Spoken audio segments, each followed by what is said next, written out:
তাদেরকে জামাই আদর করে একটু বের করে দেওয়ার ব্যবস্থা করেন। আমি ভদ্র ভাষায় বলে দিলাম, তাদেরকে একটু জামাই আদর দিয়ে মাঠ থেকে বের করার ব্যবস্থা করেন।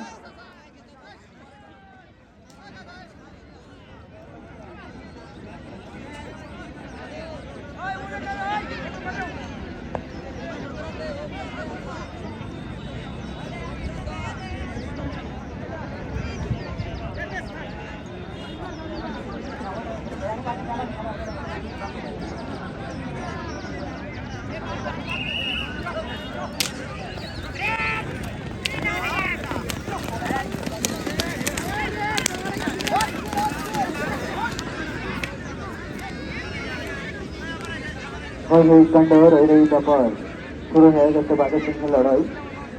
মাঠের ভিতর ভাই পলাশ ভাই আমার সালাম নেবেন।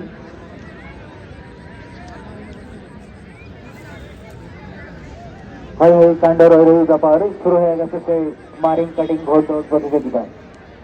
আমরা দেখতে পাচ্ছি প্রথম স্টেপে যে দুটি ঘোড়া আছে খুবই সুন্দর করে হাড্ডাহাড্ডি ভাবে লড়াই করছে, এবং দ্বিতীয় স্টেপেও যে দুটি ঘোড়া আছে তারা কেউ কাউকে ছাড় দিচ্ছে না।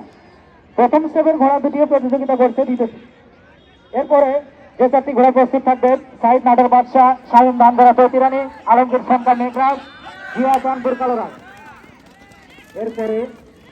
এরপরে যে চারটি ঘোড়া প্রস্তুত থাকবে সে চারটি ঘোড়া হচ্ছে সাইদ নাটের বাদশাহ, শাহিন ধানগড়া চৌতিরানি, আলমগীর সন্তান মেঘরাজ, জিয়া চাঁদপুর কালোরাজ। আপনাদের চারটি ঘোড়া প্রস্তুত রাখবেন। আপনারা আপনাদের চারটি ঘোড়া প্রস্তুত রাখেন। এর পরবর্তীতেই আপনাদের খেলা শুরু হয়ে যাবে।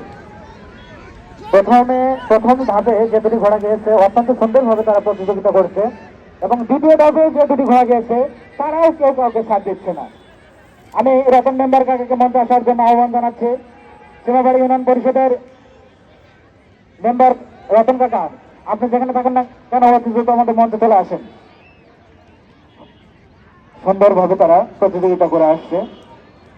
এরপর যে চারটি ঘোড়া প্রস্তুত থাকবে, সাইদ নাটের বাদশাহ, শামীম ধানগড়া চৌকিরানি, আলমগীর সন্তান মেঘরাজ, জিয়া চাঁদপুর কালোরাজ। আপনাদের ঘোড়াগুলো রেডি রাখেন। রেফারি স্যার আমাদের মাঝে এসে অবশ্যই আমাদের পয়েন্ট দিয়ে দেবেন। আর মঞ্চের সামনে লোকজন ভাই আপনারা একটু সরে যান। মঞ্চের সামনে যে সকল লোকজন দেখতে পাচ্ছি আপনার পিছিয়ে আসে বসতে হবে, নতুবা আমরা খেলা বন্ধ করে দেবো। মঞ্চের সামনে যে সকল ভাইদের দেখতে পাচ্ছি প্লিজ আপনারা এখান থেকে সরে যান, পিছন দিকে সরে আসেন।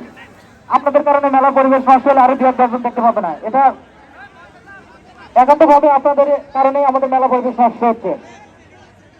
রেফারি স্যার এখন চলন্ত অবস্থায় রানিং এর আমাদের অবশ্যই পয়েন্ট দিয়ে যাবেন। ফার্স্ট কিংবা সেকেন্ড হয়েছে রাজাবাবু 1 পয়েন্ট।